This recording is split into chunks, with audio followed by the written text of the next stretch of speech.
विद्यार्थी मित्रों, आज हम पढ़ेंगे दो चर वाले रैखिक समीकरण युग्म में विलोपन पद्धति के बारे में। इसके पहले की वीडियो में जैसे प्रतिस्थापन विधि में बताया गया होगा कि मान को हमें क्या करना पड़ता है, विस्थापित करना पड़ता है, एक जगह से दूसरी जगह पर भेजना पड़ता है। लेकिन यहाँ पे लिखा हुआ है विलोपन विधि।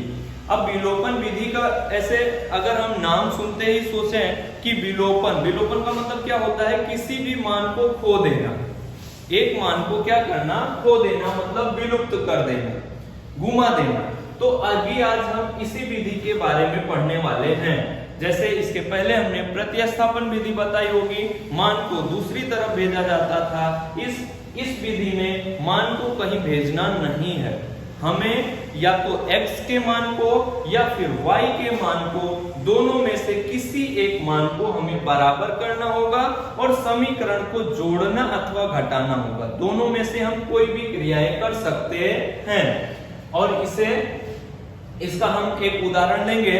जैसे हमारा पहला उदाहरण बनता है 3x प्लस लिखा हुआ है 4y इक्वल 10।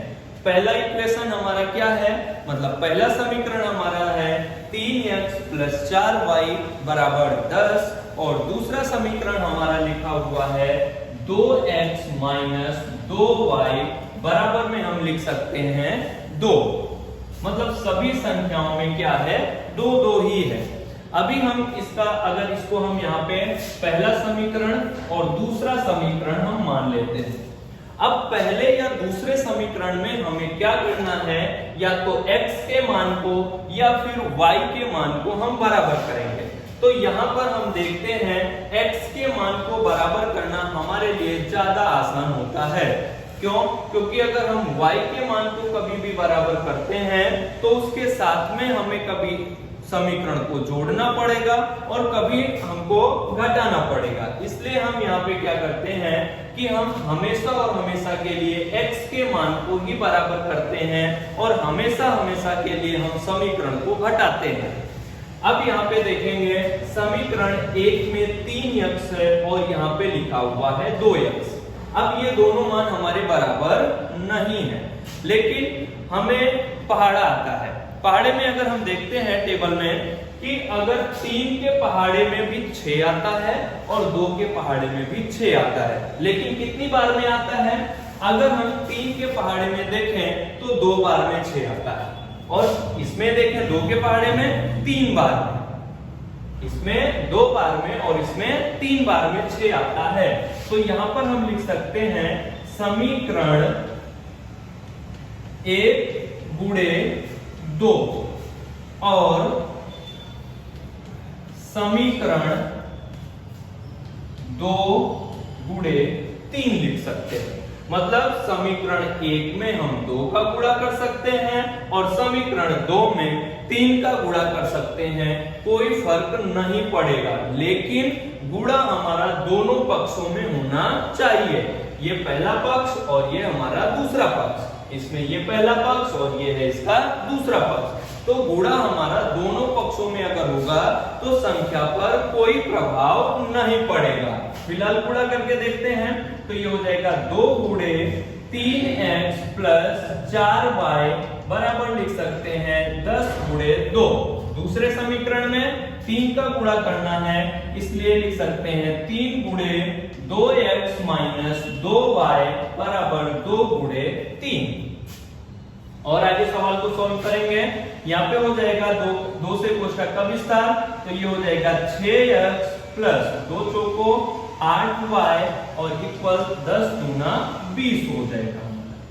इसको समीकरण हम मानेंगे 3, क्योंकि समीकरण अभी सरल हो चुका है।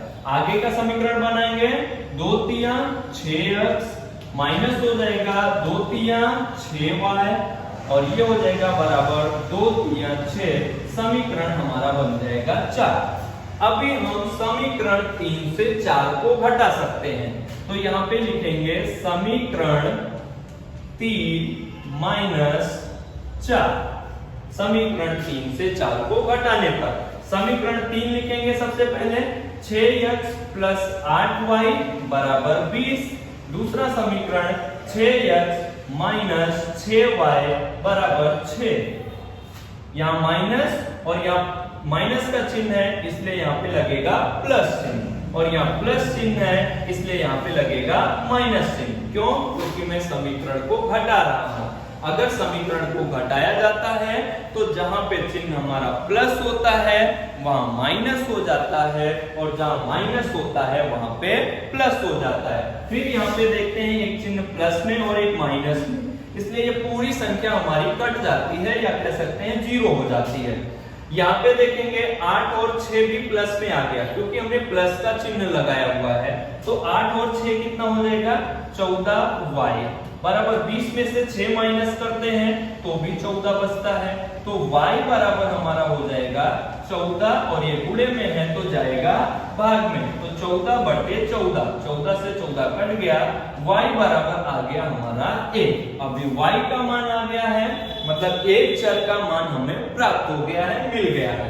अब इस y के मान को हम चाहे समीकरण 1 में रखें, 2 में रखें, 3 में रखें या 4 में रखें, कोई फर्क पड़ने वाला नहीं है। तो हम समीकरण y का मान हम समीकरण 2 में रख देते हैं क्योंकि सबसे छोटा मान 2 का है। तो यहाँ पे लिखेंगे समीकरण 2 से समीकरण 2 लिखा जाएगा 2x माइनस 2y बराबर 2। y का मान हमें कितना लिखना है? y बराबर 1 लिखना है, यहाँ पे दिखा सकते हैं। अब यहाँ लिखा जा सकता है 2x माइनस 2 गुणे 1 बराबर 2। 2x 2 कम 2 बराबर 2, ये माइनस में है, दूसरी साइड किस में जाएगा? प्लस में। 2x बराबर 2 प्लस 2, और आगे सॉल्व करेंगे 2x बराबर 2 2 हो गया 4, और x बराबर ये गुणे में है तो जाएगा भाग में, 4 बटे 2, 2 कम 2, 2 दूना 4, x बराबर हो गया 2।